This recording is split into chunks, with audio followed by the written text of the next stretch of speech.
This video is brought to you by my good friends at Bellesa. Stay tuned for more information about our massive giveaway. Hi, I'm Ophie YouTube Videos, and today I'm going to be reading Thirst tweets.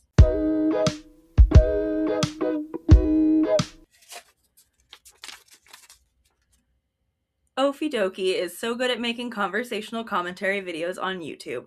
Also, she's very pretty, and her yellow hair dye looks very nice even as it's growing out. Ah, that's so sweet, thank you. Ooh. If Ophie YouTube videos hit me with her car, I would apologize for denting her fender and then ask her to run over me again. Well, I take the bus, actually. So you don't have to worry about that, but thank you. Ophie-Dokie is literally daddy. I'm not really sure what I'm supposed to say about these. Thank you. I love being subscribed to Ophie-Dokie on YouTube and supporting her on Patreon for extra videos every month and behind-the-scenes access to videos just like this one while she works on them. It was really cool to watch multiple drafts of her Thirst Tweets deep dive while she worked on it. Well, that's a little meta. Thank you so much.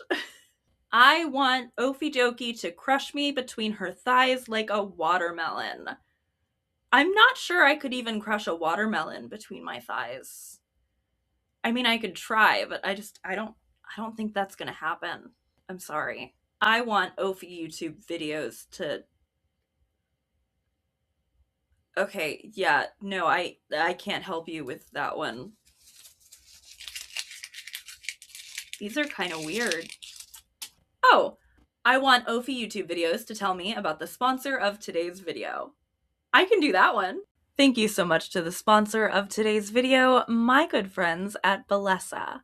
If you've already been here for a while, you definitely already know how much I love Bellesa. They are a bi-woman company for all things sexual wellness with a mission to empower everyone to embrace, explore, and celebrate their sexuality. I'm so excited to be partnering with them again. I really feel like they are such a perfect fit for the Nuance Corner, and they are so generous. We are literally sending out free toys or gift cards for toys to everyone who signs up to my giveaway using the link in the description below. And there are all sorts of toys you might be interested in. For example, the Rose toy. You're likely already familiar with this one. It is a viral TikTok sensation. It comes with 10 different modes and fits perfectly in the palm of your hand to provide you complete control of your pleasure. It's also so cute and so discreet. I mean, look at it. It literally looks like a rose. Or maybe you'd be interested in the Pebble, which has both suction and vibration controlled independently and is ergonomically built to fit perfectly in your hand. But my personal favorite thing about this and so many of Bellesa's other toys is that they don't waste your time with any annoying pattern modes you'll never use. Something I think makes it very obvious that Bellesa is a bi-woman company. But maybe, like me, you already have all of these. In which case, allow me to introduce you to their latest offering, the Air Max. This one is not a trend, it's a benchmark. Air Max sets the new standard for suction toys. Pure airwave performance, channeling full air pulse power into a sleek handheld design. No vibrations, no distractions, just refined airwave technology that delivers deep rhythmic stimulation. It has a seamless silicone mouth to create a smooth, comfortable seal for consistent suction, and the ergonomic sculpted handle is designed for effortless control from any angle. It's also quiet, but still very powerful, without sacrificing any of the intensity of the suction.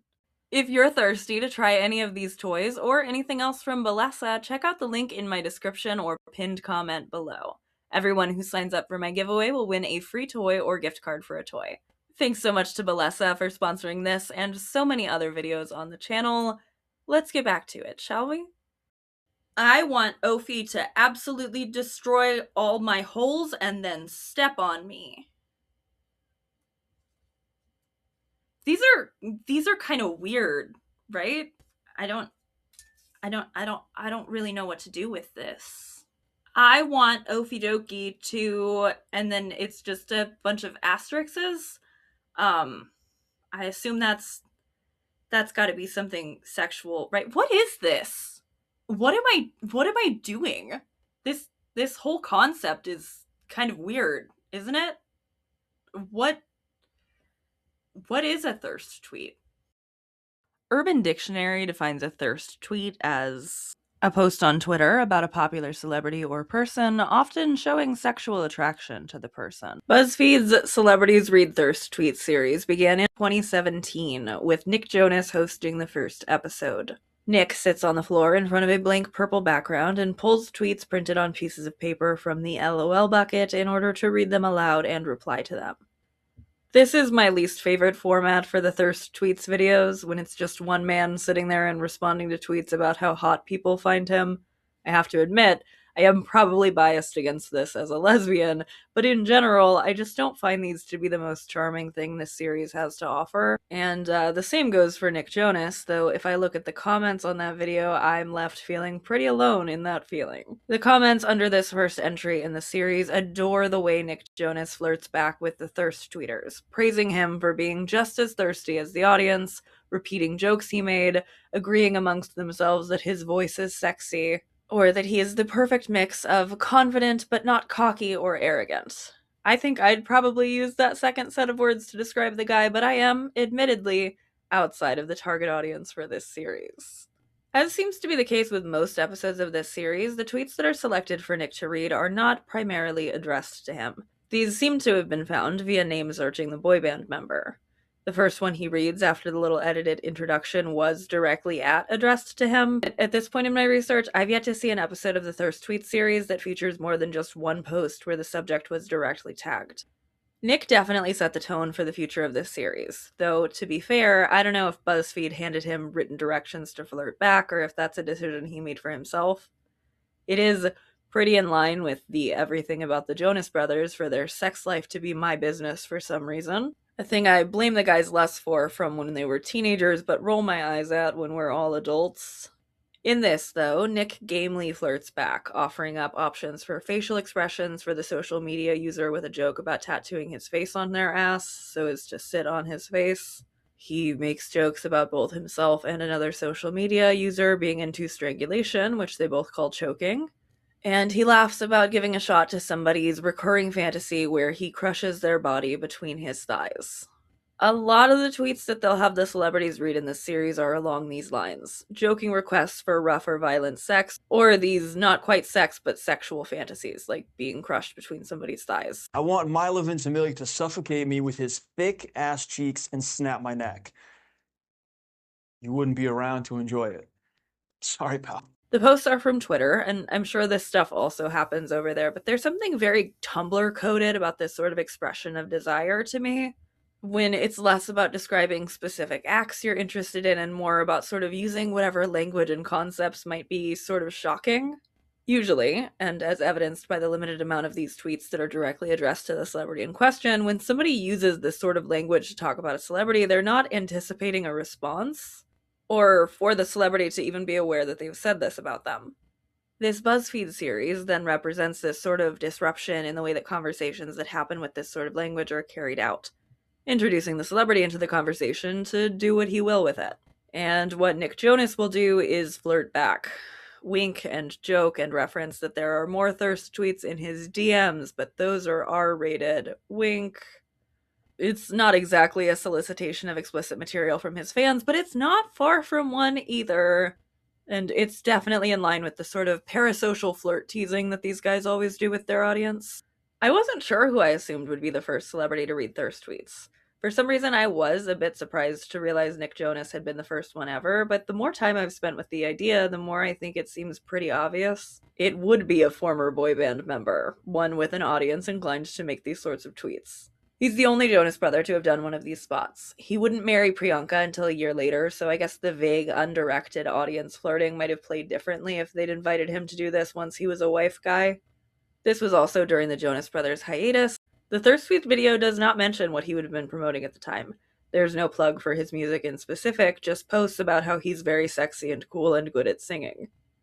The description doesn't even directly promote his projects from this time, just quotes him saying, "I'll tell you this, I am definitely not your daddy," and then has links to about 1 billion different BuzzFeed properties. My assumption when I was first looking into this series was that the thirst tweets must be filmed while the celebrity is already there for other promo, because these are usually remarkably short videos.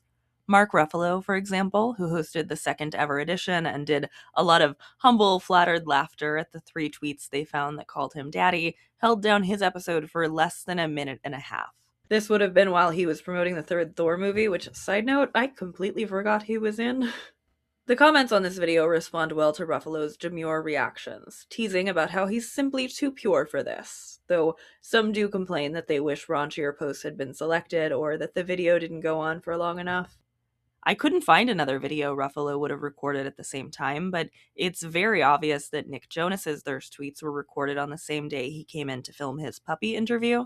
He's wearing the same outfit. His puppy interview was uploaded a week after the Thirst tweet spot. I couldn't even make a guess at how far ahead of upload these were recorded, but I assume he came in for the puppy interview, and they also had him do Thirst tweets while he was there. Fewer of these than I thought seem to have been filmed in conjunction with other BuzzFeed promo series. There are some examples of this, though, like the Riverdale parents came in to read Thirst tweets in 2019, marking the third time there was a woman on the show and the first time that there was more than one woman.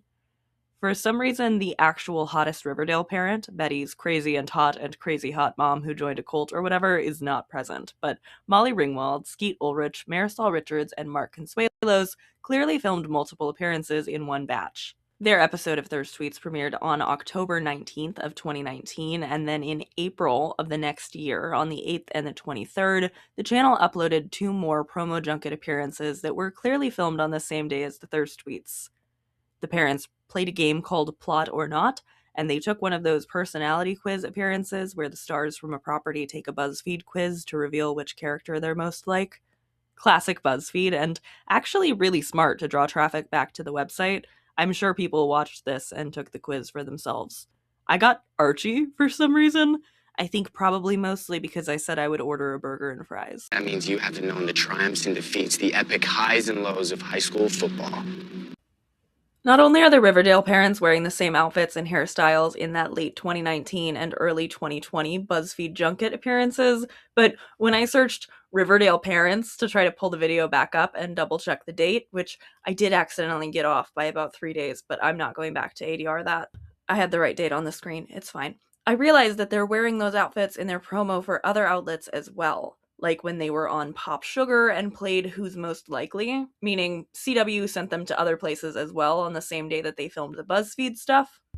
I'm sure more places than just those 2, but that's the other one I stumbled upon, and I forced myself not to chase the rabbit hole because it ultimately doesn't matter. I already knew that promotional appearances like this tend to be batch filmed. A recent example of celebrities wearing the same outfit for various press tours is Hudson Williams and Connor Story when they were promoting season 1 of Heated Rivalry.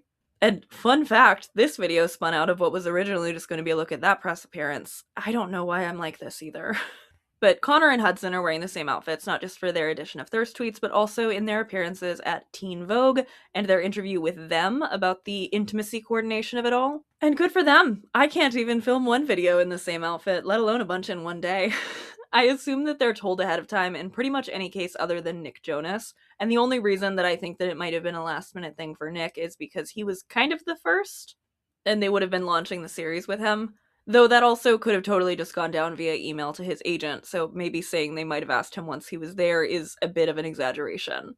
But I do imagine that there's gotta be some level of, hey, while you're here anyway, or hey, while you're gonna be here, going into filming multiple spots for the same outlet. Or at least some desire on BuzzFeed's part to make the celebrity visit really count, and to maximize the amount of uploads and therefore ad revenue that they get out of just the one stop to their studio. Oscar Isaac and John Boyega, who hosted the 3rd edition of Thirst Tweets and the final of the year for 2017, would return to BuzzFeed 2 years later with Daisy Ridley to do one of those personality quizzes, but that was as promo for a different Star Wars movie than was being plugged in their first appearance. This one came out in December and was promotional material for a Star Wars, whichever one came out in 2017, which Google told me was the Rian Johnson one. I've only seen The Force Awakens, but I quite like Rian Johnson, and I really, really like John Boyega and Oscar Isaac. John Boyega and Oscar Isaac Read Thirst Tweets is a new composition for these videos. Rather than just having one dude at a time picking his way through the selected Thirst Tweets, we have 2 actors with good chemistry there to play off of each other. They're flirty at times, a bit flustered or sheepish at others. Prior to my research for this video, I really hadn't watched many of these thirst tweet videos, but the ones that I would see circulated the most in gift set format on Tumblr are the ones like this, where there's some sort of a dynamic going on. I think it makes the videos much better, but maybe I should have a counter for all the times I'm going to say this in the video.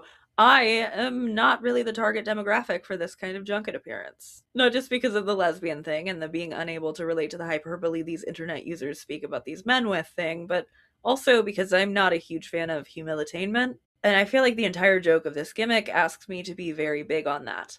I am meant to watch this and revel in some ostensibly hot man reveling in being told he's sexy, sure. But just as much as I'm being expected to enjoy boy band brother winking at me, I'm expected to enjoy Ruffalo's squirming or Oscar Isaac's. Wow, that wasn't awkward at all. Thanks, guys. And I just don't. Not really. Not other than that I think John and Oscar are very fun together. I was apparently the only one to like that Oscar Isaac and John Boyega episode most out of the initial batch of episodes from 2017. It has about 14 million less views than the video of Nick Jonas and around 4 million less than the Mark Ruffalo one. There is, I suppose, no accounting for taste. Also, though, just for what it's worth, and though it's hard to pin this sort of thing directly onto just one thing when I know from personal experience how finicky the YouTube algorithm can be, and just cannot answer as far as if all of these videos got pushed to the same amount of users in the first place, as I comb through my data here, it's a bit hard not to notice a pattern. With a couple of outlier exceptions, episodes of Thirst tweets hosted by Black celebrities or other people of color seem to get less traction than the ones hosted by their white counterparts. I'm not the only one to notice this. An academic article that I'm going to be returning to quite a few times throughout the remainder of this video also pointed as much out. Since the BuzzFeed channel includes more than 100 videos with hundreds or thousands of comments each, 10 videos were sampled based on view count. The 10 videos that were sampled comprised of the top 5 most watched videos featuring male celebrities and top 5 most watched videos featuring female celebrities. These include Tom Ellis, Henry Cavill, Nick Jonas, Shawn Mendes, John Cena, Jessie, Jennifer Coolidge, Aubrey Plaza, Haley Kiyoko, and Bella Poarch. It is important to highlight that all top 5 men are white, whereas all but one of the women are from a marginalized ethnicity, such as Korean, Japanese, and Puerto Rican. This does not mean that all the BuzzFeed's videos feature only white men and women of marginalized ethnicities, but that those who received the most comments and views were from these social backgrounds. And I found this backed up in my own spreadsheet as well, where I went in and highlighted the top 5 most and least viewed videos for each given year, and which can be found at the free tier on my Patreon if you're curious. I have a few more years worth of Thirst tweet videos to pour over than the author of this paper, which is a brilliant piece, by the way, and which you can find linked in the description below. Another thing interesting, the Thirst tweets video was not actually BuzzFeed's first foray into what I can best describe as thirst content. There are 2 other BuzzFeed properties that explored this idea before they had Nick Jonas on. So the first I want to talk about was uploaded in January of 2018. The true first video in the Thirst Tweet series is, as far as I'm concerned, from much earlier in 2017 than the first of the celebrity editions. It was a video featuring a handful of BuzzFeed guys, including a Try Guy, but since it's not the wife-cheating Try Guy or Eugene, I really cannot commit his name to memory. I'm so sorry, Zach. Reading thirsty comments, sourced from their other uploads.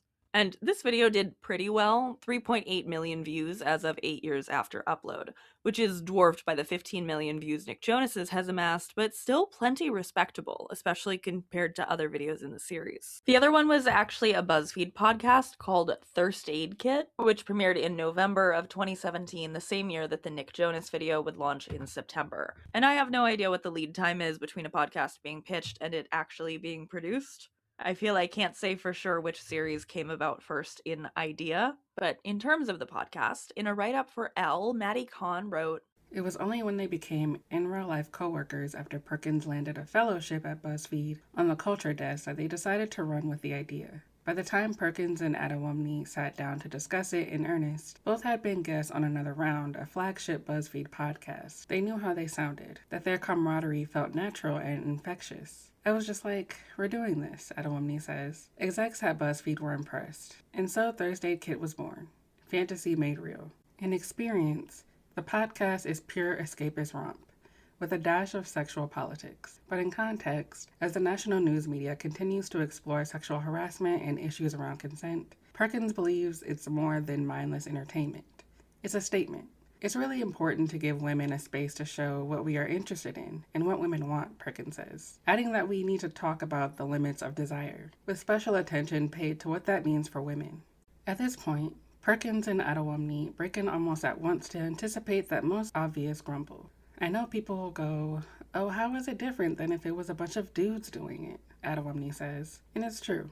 A BuzzFeed podcast in which men sat around documenting in sometimes vivid detail their attractions to women celebrities would likely not go over well. But the power structure means it is different, Adewumne says, by which she means that men and women are equal. And so when women dissect a photo of Mark Ruffalo, it doesn't feel quite like it would if a bunch of dudes put Kate Upton under a microscope. Our culture is still a patriarchal one, Adewumne maintains defiant. So with this new podcast duo, Ranch becomes subversive, even radical. Eventually, Adewumne would like for Thirst Aid Kit to push audiences to really examine their desire, why it takes the shape it does, what influenced it, and if that makes listeners blush, well, good.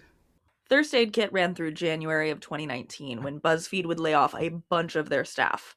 They would, as we've already discussed and will continue to cover in the rest of this video, continue to make many, many more years worth of Thirst Tweets content with the celebrities in this short-form format, which they're able to, in essence, mass produce without having to pay writers, because they're certainly not compensating the original posters on Twitter.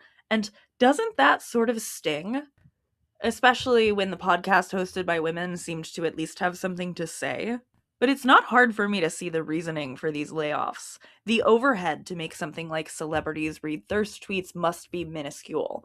Between this podcast, the BuzzFeed Men edition of the series, and the runaway success of the first couple of videos they uploaded, it's pretty obvious that upon learning how easy these are to put together, no need to script jokes or even solicit specific responses, you can probably just have an intern gather the tweets necessary for this kind of video within an hour, BuzzFeed leaned into it hard. 2018 is our first full year of the Thirst Tweet series existing. As a result of having more time with the concept, BuzzFeed would be releasing 4 times more Thirst Tweets content this year than they did the year prior. And this is where I'm faced with a challenge, right? I could sit here and recap every episode of Thirst Tweets for you, but that would take a lot of time on both of our parts, and I have a suspicion that if you truly needed to know the contents of each video in the Thirst Tweets series, you could go dig up the playlist yourself and sit down and watch them. So what I've done instead is compile some data. During this first full year, BuzzFeed would produce 12 installments of the series between March and December. That is 4 times as many videos as the first year, and though the increase year over year won't always be so exponential, the first several years of Thirst Tweet content would follow a similar trajectory, with 2019 bringing us 30 installments. After that, the increase slows a bit. 2020 brings with it 33 videos, many of which are filmed not on the BuzzFeed set, but remotely. I'm sure that this was due to quarantine. What a smart, easy thing to film while your stars are social distancing. A lot easier than trying to get puppies to them, I'm sure. We dropped down to 22 in 2021, and then back up from there, but not quite to our peak, to 26 in 2022 before our real drop-off begins. 2023 is not so stark. We have 23 videos in that year, but in 2024, only 10 videos were uploaded for the series, and 2025, the most recent year as of the time of me recording this in early 2026, they had 15, which keeps it from being a consistent downgrade for each of the last 3 years, but I will remind you is still less than half of the amount being pumped out at the peak of this series. Going just based on the length of the BuzzFeed channel's playlists themselves, which I found less than accurate in terms of the Thirst Tweet series because it included shorts and compilations cut from videos otherwise listed, Thirst Tweets is the series with the second most amount of uploads, following after the format I mentioned earlier where they have celebrities take BuzzFeed quizzes. That playlist has 321 videos, followed by 214 for Thirst Tweets and 196 for the puppy/kitten interview format, which, just as a side note, I want so badly to know how this whole thing works. Like I said earlier, I know most likely this is all just organized via agents, but I want to know if the celebrity gets any kind of say in which of these junket appearances they do. And also, I want to know how they decide between puppies and kittens, though that one's a little bit less important in terms of what I'm talking about today. So it's not hard to imagine BuzzFeed realizing that they had essentially gotten their hands on a money printing machine once they realized they could play with this concept, which is why I started to wonder, where did they get this concept from? While it began with either Nick Jonas or the BuzzFeed guys, the series' lineage is beyond obvious when you spend a little time thinking about it. Celebrities Read Thirst Tweets is directly descended from Celebrities Read Mean Tweets, a segment on Jimmy Kimmel's late night show that originated in 2012, a solid 5 years before BuzzFeed would launch their series. I don't feel like I need to explain the conceit of Celebrities Read Mean Tweets to you. You can get it just from the title, I'm sure. Celebrities read mean tweets about themselves, several of which are spliced together to create supercuts for the show or for the show's social media, which creates PR moments for the celebrity and seems to go viral every so often, which I'm sure is good for the show. It's a bit hard to overstate how much of a cultural phenomenon the Celebrities Read Mean Tweets bit was. It, like the thirst tweets concept, makes a massive amount of sense as a bit that could be essentially mass-produced without a bunch of effort on the part of the show's writers. They're essentially outsourcing their joke writing for that segment to Twitter and then allowing the comedian to riff on it, make an offended face, or laugh about it. I would imagine that it takes more effort to cut together the compilations after the fact than it does to script or to gather the tweets for a segment like this. Probably takes like 3 minutes to film and then they just pick whichever one is funny. But it was a cultural phenomenon. I'm talking in 2016 when Hillary Clinton was running for president, then Senator and future video topic Al Franken starred in a Reading Mean Tweets campaign edition video on her YouTube channel, an extremely 2016 thing to exist. I really felt like I didn't need to keep hunting for examples of the cultural saturation after I found this. This proves my point even if you somehow missed all of this at the time. And as for the concept of a famous person reacting to something mean being said about them, that's just the concept of a roast, isn't it? I mean, this is a bit different. We're used to a celebrity roast being done amongst a crowd of other celebrities, and sourcing the jokes from mean tweets rather than from peers is a genuinely pretty clever reimagination of that, no matter what sort of downstream implications it may have. One of those downstream implications being, of course, the BuzzFeed Thirst tweets videos. As surely as I can say Al Franken and Hillary Clinton's campaign got their idea from Jimmy Kimmel, I can say that I know where BuzzFeed, who has a big reputation for borrowing/stealing ideas from other creatives, got their idea to do this in the first place with their original BuzzFeed Men Read Thirsty Comments video. In a Vanity Fair interview in 2014, Molly McNearney, Jimmy Kimmel's co-head writer who came up with the Celebrities Read Mean Tweets idea, spoke to Mike Hogan and said, "The truth of the matter is, most of these people would never say these things to a celebrity's face," McNearney told me. "And yet, they're willing to put it on the internet for thousands of people to read. Millions of people sometimes. And I think it's cowardly." So while the main purpose of Celebrities Read Mean Tweets is to be funny, it also serves two larger purposes. One is to shine the light on the ugliness and cowardice of the trolls on the internet. I'm not calling you one of those, by the way, but it does shine a light to say, we do read these things, we do see these things, and they hurt, McNearney explained. And then the other part is to show that these celebrities have a sense of humor about themselves. They don't take themselves too seriously, and they're willing to read some of the nastiest things written about them, she said. The Vanity Fair interview also establishes that while many of the first guests on this segment were comedians, people already used to taking a joke about themselves or making themselves the butt of one, that the bit has become so popular that most bookings on the show involve Kimmel's team being told that the celebrity client would like to read a mean tweet while they're there, with some of them, like Britney Spears, requesting for them to dig further to find meaner ones than the ones they initially offered her. Something else I liked from this interview, especially after seeing the tweet curation for at least one of BuzzFeed's most recent installments of their Thirst tweet series, was hearing that there was a level of thought being put into what tweets were being selected for celebrities to read when it was the mean tweet series for Jimmy Kimmel. And much as McNearney's comedic instinct attracts her to the most egregious examples of character defamation, there are also lines she won't cross. There's a lot of, "I want to punch you in the face, I want to kill you," McNearney said. "I will never let those get to the celebrity." I mean, that's at least something of a relief. It's the kind of thing that's pretty obvious when you stop to think about it. I'm sure threats to punch and kill were not even the worst thing the staffers would find when looking for posts about the women guests in particular.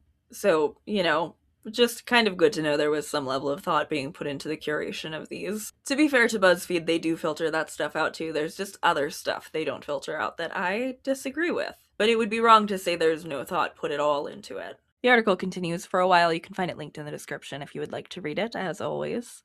And says, But before you fire up the iPhone and start slandering your favorite pop stars and lifestyle gurus, consider this. Mean tweeters have been known to suffer for their sins. A lot of times, the fans of these celebrities will then go after the people who have written these mean things about them, and oftentimes those people who have written the mean tweets have shut down their Twitter accounts, McNeary said. There's something kind of satisfying about that. Part of the appeal of these mean tweets bits isn't just to see how the celebrity reacts, but to imagine the shame and humiliation that the mean tweeter must be feeling.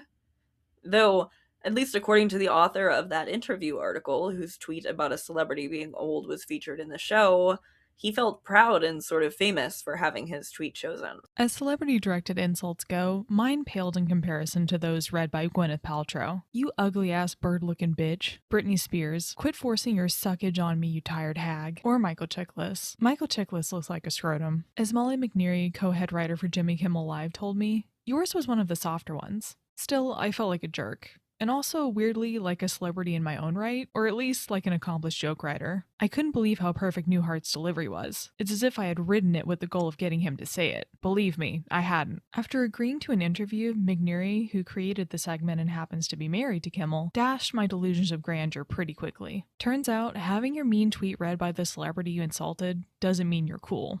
It's nice that Mike Hogan from Vanity Fair had a moment of feeling bad about his tweet and eventually came around, but I'm more interested in that part where he said he felt like a celebrity.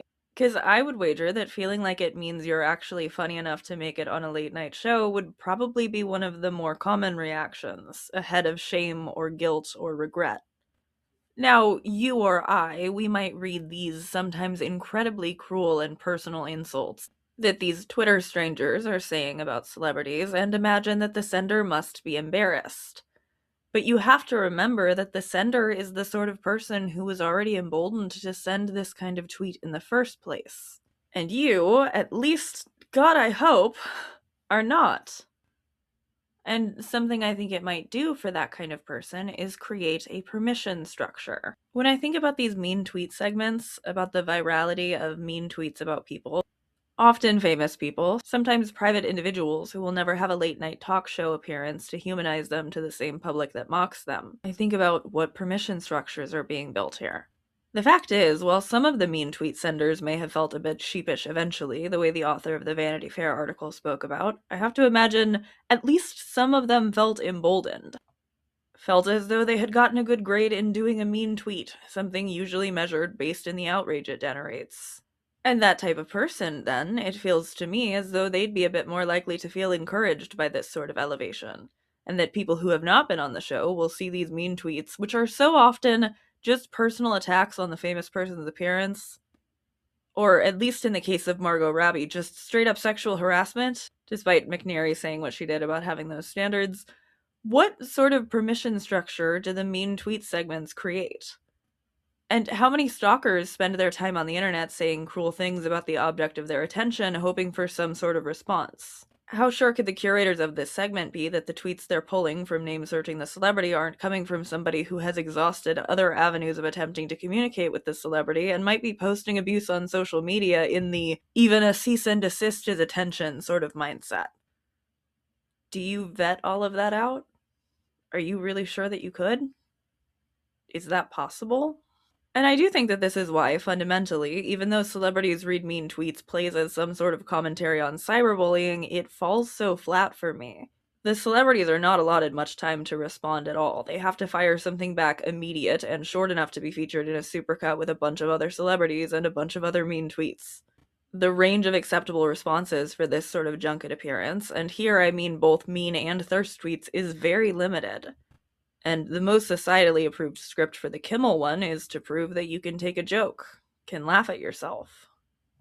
In a 2018 article for Decider titled "Jimmy Kimmel's Mean Tweets is More Than a Silly Segment, It's a Celebrity Psych Test," Kayla Cobb writes, Because of this, Mean Tweets has turned into a segment that's as much a challenge as it is a game. Though the public will likely never know, if a star passes on Mean Tweets, they clearly take themselves too seriously. But if they accept, they're opening themselves to some of Twitter's most intense toxicity, something that their managers and verified statuses often protect them from. It's a lose-lose situation, and how celebrities handle it shows a different side of them. As I'm sure you will be unsurprised to learn, a lot can be, and therefore is, read into the way that the celebrities respond to the mean tweets. Just a quick glimpse around Reddit threads or roundup articles like the one I just read from will yield you plenty of observations on the way a celebrity responded to the quip. Some of them being lauded for reacting better than others, some being criticized for being too thin-skinned, though at least some of those women were definitely playing it up for the joke, which made me frustrated to see people not understand. I mean, the running joke of the mean tweets segment is that Everybody Hurts by REM is playing in the background. And, like, we can take it as something that's giving us a closer look at the celebrities if we really want to, but we need to remember that the framing of it is that it's an attempt at reminding you that celebrities are real people too, with feelings that can be hurt by your thoughtless tweets. Like, that's the point. That's what they're packaging here for TV. So I found the different conclusions that these different articles can draw about the value in these late-night show bits fascinating. The Vanity Fair article submits, Celebrities Read Mean Tweets works not only as a guilty pleasure for viewers, but also as a form of group therapy for those at the top of the media food chain. I think there's kind of a camaraderie that these celebrities feel, that they're not alone in facing the bullies on the internet every day. Whereas in the Decider article, we're focused on what the author feels is being offered to the audience. Something that at least dresses itself up as a more genuine form of connection with an actor that you might be more familiar with from larger screens than the one you use for your social media. What started as a silly bit to celebrate Twitter's birthday has become not only a smart commentary on the public's access to celebrities, but an authentic glimpse at who they are. More than overly prepared interviews and flowery profiles, mean tweets segments force famous people to confront something they may not like about themselves and react to it on the spot. They're raw, they're honest, and the segment has sneakily evolved into one of the most nuanced looks at what our favorite celebrities are really like. We won't be getting out of this video without getting more into my personal thoughts on this sort of celebrity guest spot, but they tend to be more in line with a secret third option than either of the first two I just presented. An academic paper that I read by Bridget Keyes titled Remediating the Celebrity Roast, the Place of Mean Tweets on Late Night Television. On Jimmy Kimmel Live, the mean tweets read by celebrities never cross into the territory of true toxicity, remaining mean but largely not abusive. Although racist and sexist tweets about the celebrity participants exist, they do not appear on Celebrity Read Mean Tweets, which maintains a relatively lighthearted tone in which the somber music and insincere crying are meant to encourage laughter. The segment often prefers tweets that are odd, but not wholly mean-spirited. Melissa McCarthy reads a tweet that describes her as the Medea of white people, referring to an overweight, older, angry woman played by comedian Tyler Perry in a series of films. In fact, McCarthy often plays angry characters who, similar to Medea, get into fights and experience trouble with the law. Without further context, it is difficult to know if the comparison is supposed to be complimentary, since Perry had, at that point, successfully portrayed Medea in 8 separate films. On the other hand, the tweet may have been intended to discredit McCarthy as following in a long line of white entertainment professionals whose success and wealth are attributable to copying ideas from black entertainers. After reading the tweet, McCarthy nods non-committally at the comparison, the meaning of which remains difficult to ascertain. Other mean tweets featured on the segment may be more explicit in their criticisms of the celebrity, but in these cases, the celebrity's response renders the tweet innocuous or bizarre. Kate Hudson reads a mean tweet that describes her as a dead-eyed trash bag. In keeping with her easygoing persona, Hudson struggles to finish reading the tweet as she laughs about it. Because Hudson does not find the tweet offensive, neither does the audience. The fun is in watching her perform the role of good sport. In this moment, cyberbullying by an obscure anti-fan is rendered impotent next to the magnitude of Hudson's celebrity and good-natured ability to laugh at criticism. When mean tweets are curated for a segment on broadcast television and read by the subjects of the tweets, who may choose to read them sarcastically or dismissively, it is clear that television and celebrity can talk back to social media and audiences as well. By incorporating social media into a segment that encourages laughter and confusion at the mean tweets, Celebrities Read Mean Tweets shows how television attempts to reassert its position as the foremost form of American entertainment, and how celebrities can seek to get the last word over mean tweeters and micro-celebrities. When a celebrity responds to a mean tweet by laughing or dismissing it, the celebrity also dismisses the public's ability to talk back. In the most extreme example, the fact that the mean tweet about Matt Damon was written by Kimmel himself further reiterates how Celebrities Read Mean Tweets is primarily televisual media. despite its use of material claiming to originate on Twitter. By employing the tactics and form of Twitter within a television program, written by professional television writers, performed for the camera, recorded, edited, and packaged for television distribution, the segment subsumes a newer, more fractured form of media into television. In the end, Kimmel and the participants triumph, a victory for television and traditional media, celebrity over social media, micro-celebrity, and audiences. While I am concerned with the permission structures created when we both laugh at and elevate random internet cruelty, I do agree with the author of this paper that the mean tweets segment places the upper hand firmly with the celebrity there to read them in the first place, even if that celebrity is somewhat put on the spot to do it. Most important, though, I think, is this reminder that this is all marketing. As I said in the beginning of this intermission, the mean tweets segments are great not only for giving a celebrity something that can easily become a viral moment, but it's good for the show, too. Good at getting people who don't typically watch late-night shows like this to tune in on their YouTube channel, generating AdSense and monetization, and maybe, possibly converting people into picking up the show if they're flipping through the channels one night and see that it's on. And, I mean, I assume that it more than makes sense by now why we're spending so much time talking about mean tweets in a video about thirst tweets, right? These are the nachos BuzzFeed was reheating. But something gets sort of lost in the copying over here, doesn't it? And this part trips me out a bit in my analysis, because I want to say that the BuzzFeed Thirst tweet series is a gentler take on the Jimmy Kimmel mean tweet series. It should be, at least, shouldn't it? The tweets being responded to are not as mean as the ones that are selected for Kimmel, even with the violent ones being filtered out. They're compliments, kind of, sort of. Put a pin in that. We'll be coming back to the question of if these thirst tweets are compliments or not. But the thing is, the thirst tweet series is not really nicer, is it? Not if it has to be inherently a little bit meaner to the people it's sourcing tweets from. Because we've replaced the thing we feel someone should be ashamed of getting caught doing from being cruel on the internet to being horny on the internet. Sorry, thirsty. I'm supposed to say thirsty. But in making this change, so much about this rip-off junket activity is altered, even as it retains mostly its same bones. The dynamic between the tweeter and the subject is different. The celebrities in the Kimmel bits are talking to random haters. They are more allowed and encouraged to be defensive or upset in response if that's what plays as the best joke. When you come to do this for Kimmel, you're reading mean tweets somebody thought were funny. But when you come to do the thirst tweets, you're talking to your fans. Maybe not to fans who are talking to you in a particularly respectful way, but somebody your agents and handlers may be reminding you pay for your albums and your ticket sales, right? Maybe when you're reading the thirst tweet, it might be coming from somebody you feel obligated not to alienate. And you don't have to worry about that when you're responding to a mean tweet from some faceless hater. But you would if the tweet might just be something you were never even supposed to see from maybe the president of your fan club, right? It makes the whole situation so much more complicated and awkward.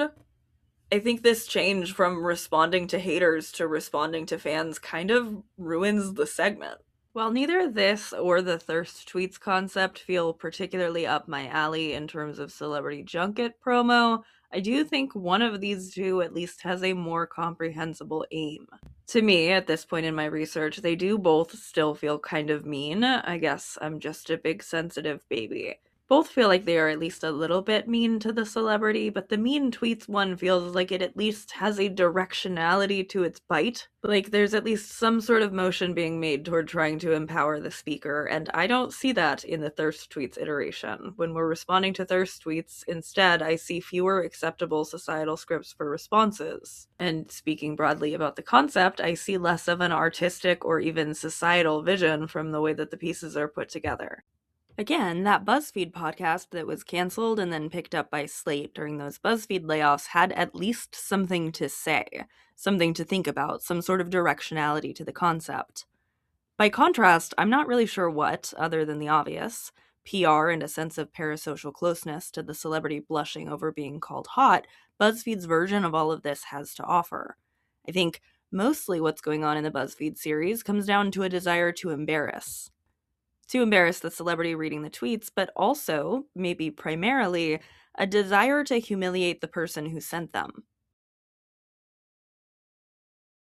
Before we go any further, I'm going to tell you about the thing that my brain can't shut off about, which this time is the concept of humilitainment. You are likely already familiar with the concept, but just in case you're not, let me pull from a Salon article from 2022. Matthew Rosa writes, According to media researchers Stephen Rice and James Viltz, people who take enjoyment out of the public humiliation witnessed on reality TV generally have two motives: a desire for prestige and self-importance, and a desire to get even or a sense of vindication. In the case of the former, it involves believing that they are somehow superior types of humans because they have not embarrassed themselves in the manner seen by the humiliated subject. For the latter, it is because they feel it is valid to enjoy seeing justice done to those who deserve it. An emotion that Dr. Colin Wayne Leach, professor of psychology and Africana studies at Barnard College, has referred to as gunuktuang. So my feeling on these thirst tweet videos is that it's a bit more complex than just that feeling of gunuktuang.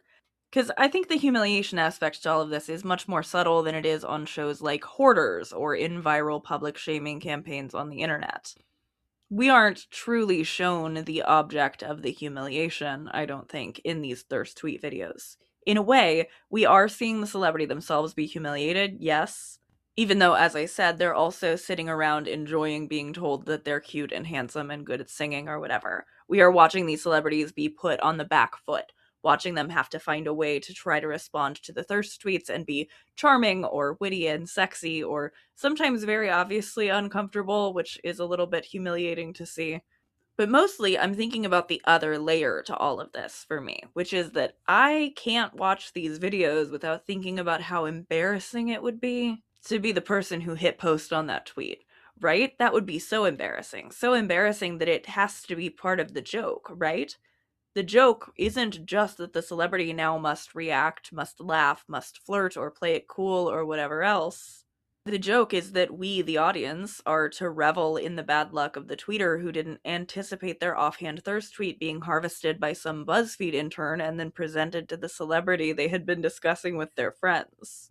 We're to be glad we didn't say something like that, I think. Speaking to Salon by email, Leach explained that entertainment which focuses on humiliating people, colloquially known by the portmanteau humilitainment, is problematic for a lot of reasons. Emotions are defined by what they are about, a point taught us by the philosopher of emotion Robert Solomon, Leach explained. The more common forms of pleasure at misfortune often involve someone getting their comeuppance, being put in their rightful place, or losing an unfair gain or advantage, perhaps because they took advantage of a pitied adversary. That said, those types of misfortunes can be seen as righteousness occurring on its own, and therefore is a sign that morality has prevailed. This is different than simply enjoying seeing people get degraded.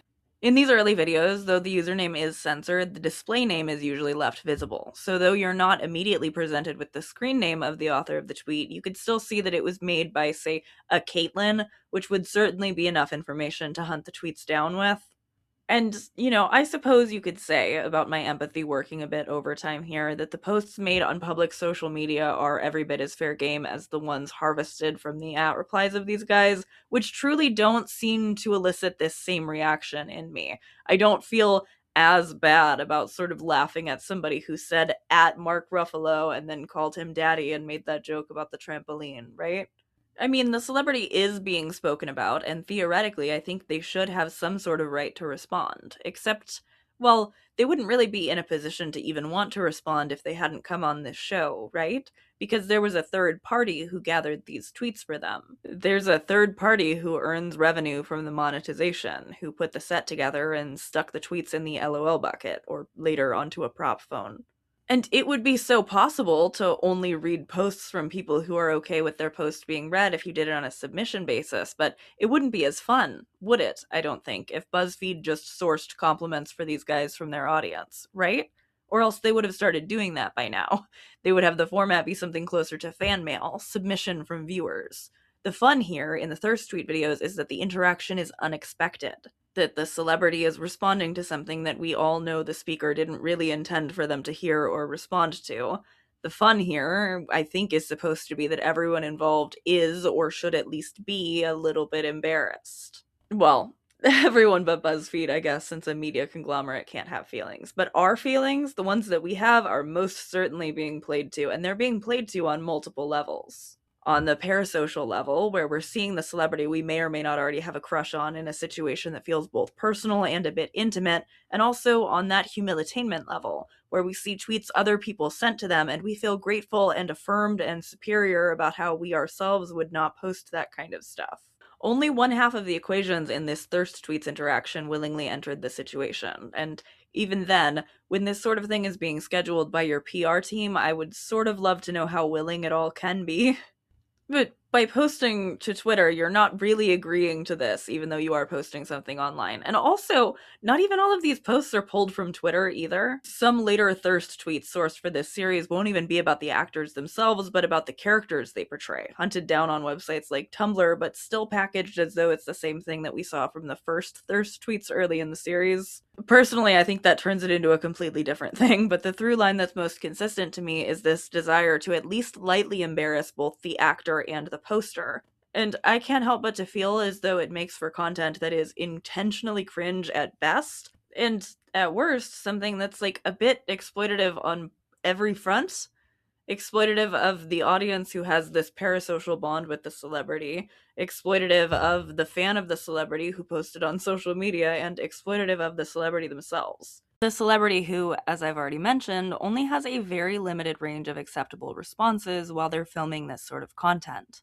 To pull from that brilliant piece from 2023 by Neda Jodovich again, one of the common denominators of BuzzFeed's Thirst Tweets videos, as briefly mentioned earlier, is their lascivious language that mixes violence and sex, including desires to be choked, kicked, or run over by a beloved celebrity. The tone of the tweets is usually so exaggerated that they could be easily read as jokes rather than actual sexual invitations or fantasies. Nevertheless, reading such graphic depictions written about them raised a range of emotions and reactions among celebrities. Most of the male celebrities were happy to play along with this segment and provided flirty or witty remarks about the thirst tweets. Such laid-back, witty responses were met with praise and swoon by YouTube commenters who applauded the men for being good sports and taking the thirst tweets lightly. As one viewer commented, "The tweets are thirsty, but his replies are even dirtier," while another shared, "I love how he just goes along with it." Among the videos sampled, one male celebrity, singer Shawn Mendes, was visibly uncomfortable. The singer chuckled awkwardly throughout the video, rushed through the tweets, and refused to read one of them. As a result, the comments on Mendes' videos were more negative in comparison to the other male stars, with viewers ridiculing the singer. "Lame, why even do this video if you're going to act like a schoolgirl and not even read everything? He's not a good sport and keeps complaining. This is the worst Thirst Tweets video." Other viewers also accused Mendes of kink-shaming his fans because he described their fantasies about him as haunting,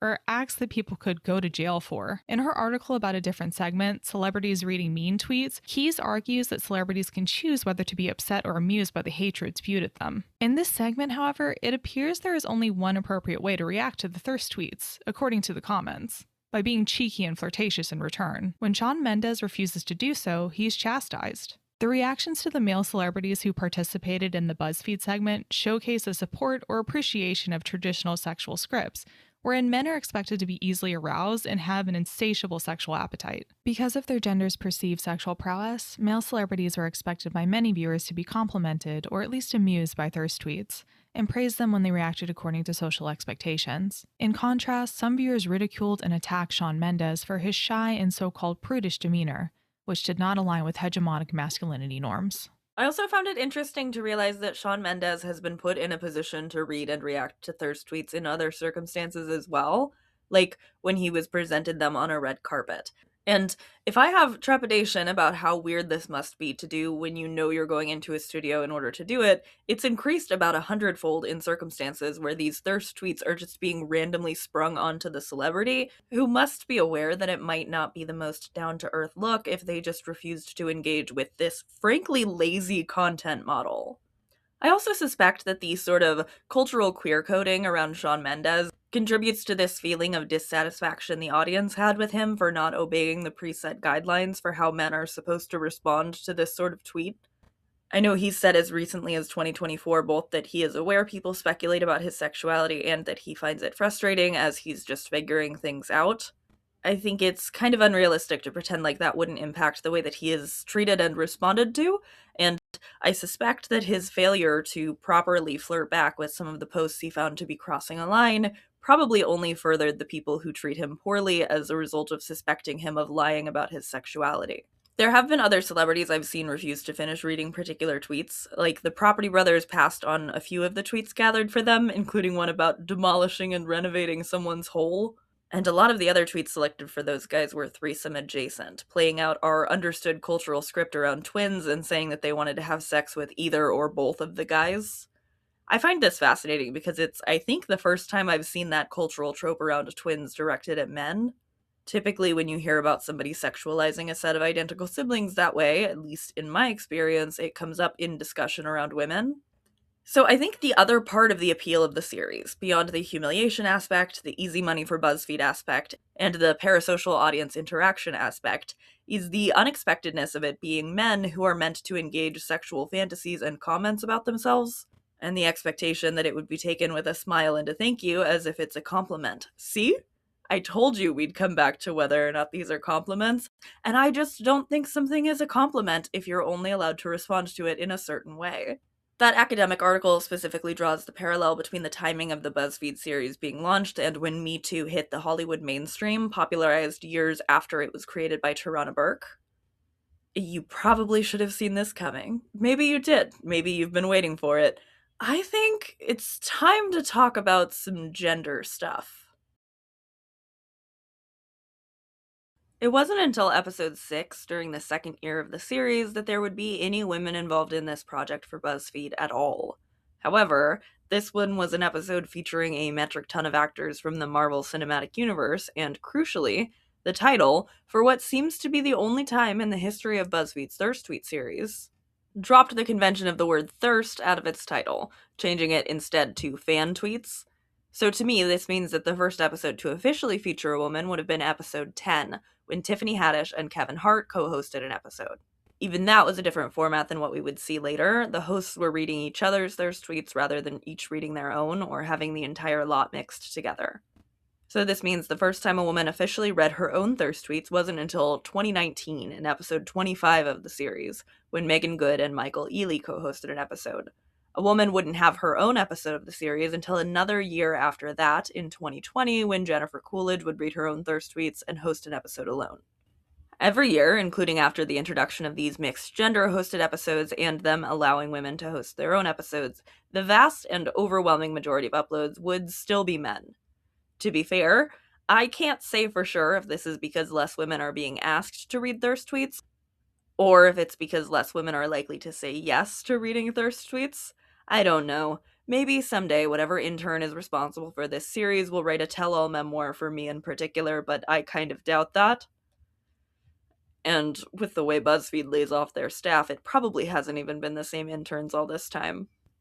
Dipping back into Neda Jodovich's work on the subject, after incorporating several female celebrities in the BuzzFeed segment, it became apparent that there were differences between male and female celebrities, starting with the celebrities who participated in the segment. While the men who took part in the activity were often household names in different fields such as cinema, television, and music, some of the women were arguably less familiar to general audiences. This is also indicated by the significantly less comments and views their videos received in comparison to the men's. Moreover, some of the female celebrities are known as comedic performers, such as Jennifer Coolidge, who is also known as a MILF thanks to the American Pie franchise, and Aubrey Plaza. I argue that the decision to incorporate such celebrities in the segment is not inconsequential, since women are expected to be able to maneuver between being coy and sexy. BuzzFeed perhaps offered the segment to women who would be able to take a joke while reading risque tweets posted about them. Moreover, as mentioned earlier, the women in the videos that were sampled were predominantly from a marginalized ethnicity, which raises questions about the kinds of women who are considered more appropriate to sexualize and objectify. Another difference that was pointed out by viewers was that female celebrities as a whole received toned-down content in comparison to the men. While the thirst tweets read by male celebrities were highly graphic and erotic, women read tweets that were considerably subdued and could be perceived as benign compliments, such as, "Jessie is amazing, her charisma is so powerful." The moderation in female celebrities' thirst tweets did not escape the viewers, who criticized BuzzFeed, arguing, "It seems like when a woman reads thirst tweets, they're not as thirsty. It's just a compliment. Do better, BuzzFeed." In another example, a viewer claimed that BuzzFeed is way too easy with female guests. I am sure there are better thirst tweets out there.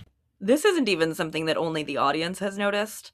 In that Riverdale Parents episode of the series that I referenced earlier, Molly Ringwald is jokingly offended over the tweets selected for her not being naughty enough. For Ringwald, they went with sweet, innocent tweets. like pegging her as the source of their lifelong redhead obsession or expressing a desire to make her fall in love with them. Compared to the fuckability of the men being commented on, she clearly felt like this was a pulled punch and laughingly complained about not having dirty enough tweets to read about herself.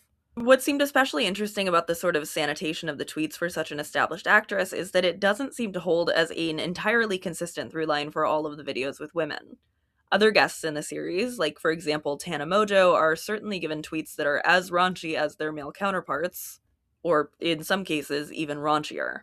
Before Tana reads her final tweet, which is a very explicit copy pasta that wasn't even originally about her, she asks the BuzzFeed employee off screen if they give this sort of tweet to the Jonas Brothers. And though she's told yes, it's pretty obvious when you've watched as many of these videos as I have that they do not, in fact, give such explicit tweets to the Jonas Brothers. My feeling, which those of you who joined me for my impromptu research stream last month share with me, is that the range of raunchiness in these tweets is actually attributable to the star's perceived level of respectability. An established actress like Molly Ringwald or Jennifer Coolidge is much less likely to get the sort of tweets that more closely border on sexual harassment than someone who came up on the internet and makes their money there is. Tana was, of course, there to promote something. Everyone who appears on this series is there because they're promoting something. I didn't even know she had an MTV show. But her background is hard to ignore in this circumstance and as it contributes to how she was treated. Tana is also bisexual and, like the Property Brothers twins, was subjected to a bunch of threesome jokes. I haven't watched every video in this series. I reached a certain point where I truly felt like I had had enough, but those are the only two that stuck out to me as far as that particular threesome refrain goes. I would say I heard much more about being crushed between thighs, suffocated, or hit by a car than I did about threesomes. Still, though, the sometimes comparatively tame nature of the thirst tweets given to women to react to does not preclude them from experiencing the same kind of comment section backlash as was described for Shawn Mendes. Yodovich writes, BuzzFeed's avoidance to expose female celebrities to actual thirst tweets could be read through what Richard Dyer defined as structuring absence. According to Dyer, such absences are purposeful omissions of issues which create conspicuous holes in the narrative. Thus, the exclusions of explicit thirst tweets that could be read as harassment or misogynistic made the differences between the female and male celebrities' videos more apparent to the viewers. Despite differences in content, female celebrities often reacted similarly to the men, delivering funny one-liners when reading the tweets. For instance, much like the male celebrities, Plaza was cheeky and playful in her video, responding, "That's nasty and I love it," to a fan who wished to suck her toe. In another example, Jennifer Coolidge responded to a fan calling her sexy with, "I hope I meet you one day," with a flirtatious smile on her face. While the male celebrities were frequently fawned over their playful responses in the comment section, female celebrities did not necessarily receive the same treatment. In general, commenters agreed that the male celebrity should receive thirst tweets because he was indeed good-looking and attractive, according to viewers. When it came to female celebrities, the comment section was brewing with discussions regarding the woman's attractiveness ranking. This was apparent in Aubrey Plaza's video, who was ridiculed by some viewers for jokingly shutting down some of the thirst tweets. Someone needs to tell this cocky woman that she's not all that and teach her how to lighten up. She is 38 years old. There are much hotter, younger actresses to have a crush on. Have some standards. She's pushing 40. Aubrey Plaza, if you read this, I'm free on Thursday night and would like to hang out. Please respond to this and then hang out with me on Thursday night when I'm free.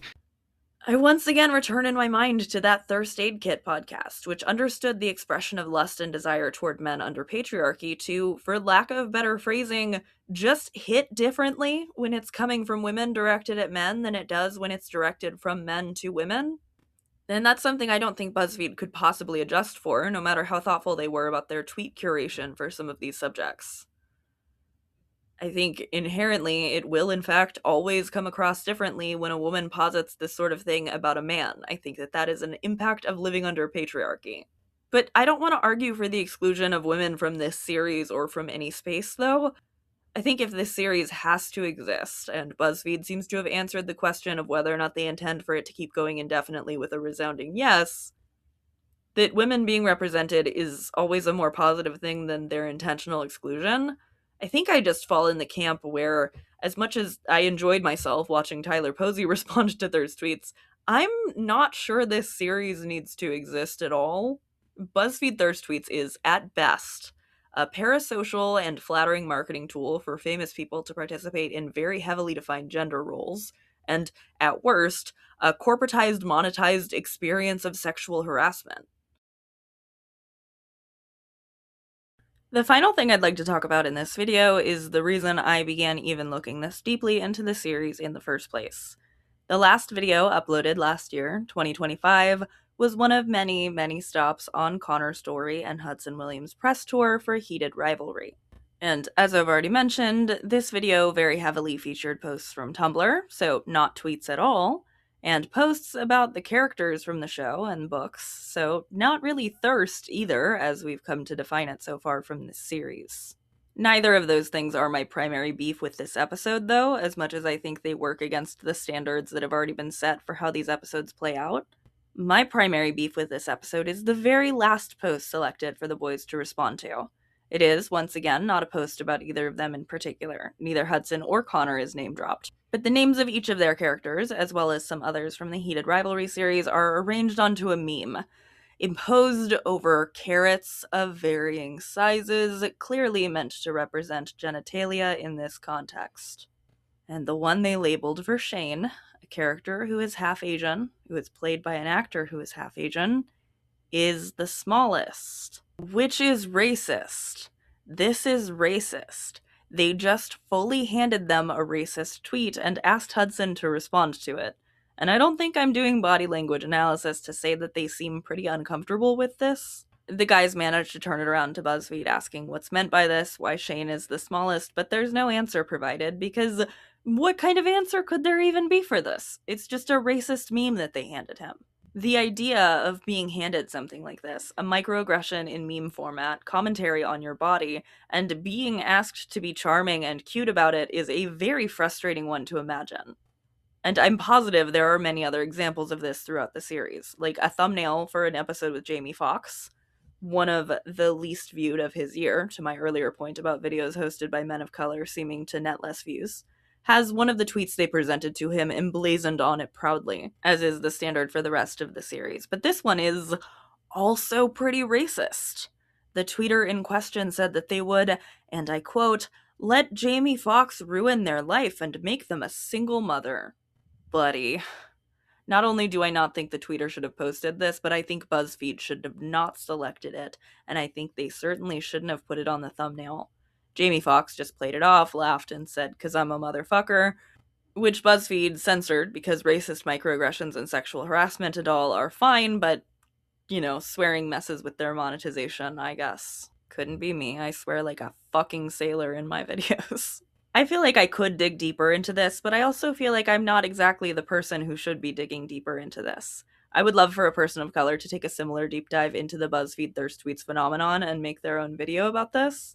Not only do I think they'd have more intelligent things to say about racism than this white lady, but I also think that there are just about a million different angles a close look at this series could take, and I would be really interested to experience one that I didn't have to make myself. But my deep dive here, my experience spending over a month digging through this series, the conclusion I was left with is that I don't think this series needs to exist. I think we have, as a society, moved past the need for thirst tweet content. Maybe BuzzFeed agrees. I'm finishing this video up in March of 2026, and so far there hasn't been a single episode of Thirst Tweets uploaded this year, but I doubt that that's going to hold true throughout the rest of the year. However, again, if that Hudson and Connor episode from last year ends up being the final of the series, it means the last episode of Thirst Tweets will just continue to be one where the very final tweet presented to the hosts is a straight-up microaggression, and one that shouldn't even have anything to do with them, let alone one that they wouldn't have needed to see if it were not put in their hands by BuzzFeed. And maybe that's the legacy this series deserves. Maybe that helps us to contextualize how weird this concept actually is. But there's probably going to be some white guy promoting a movie and blushing over being called daddy within the next few weeks. With my luck, it'll probably be posted like a day or two after I upload this. I would love to know what you think. Is this a series you've spent much time with? Do you have opinions about the Jimmy Kimmel mean tweets stuff? If you have watched Thirst Tweets, who was your favorite host? I'm very critical of this series, as I hope I've just sufficiently demonstrated, but I have to admit I did enjoy myself watching the Tyler Posey and Jennifer Coolidge and Andrew Garfield episodes of this series. I'm never gonna have a bad time if Jennifer Coolidge is around. Well, except for in Promising Young Woman, but that's the next video. Thank you very much for watching. Thank you again to Balessa for sponsoring this video and so many others on the channel. Thank you to my Patreon friends who got a couple different drafts of this video, and thank you to all of my friends who read what started to feel like countless article pulls for me for this. Go check out each of their channels, they're linked in the description, and they're all doing fantastic work and really helped me with this and all of my videos. Alright, I will see you later.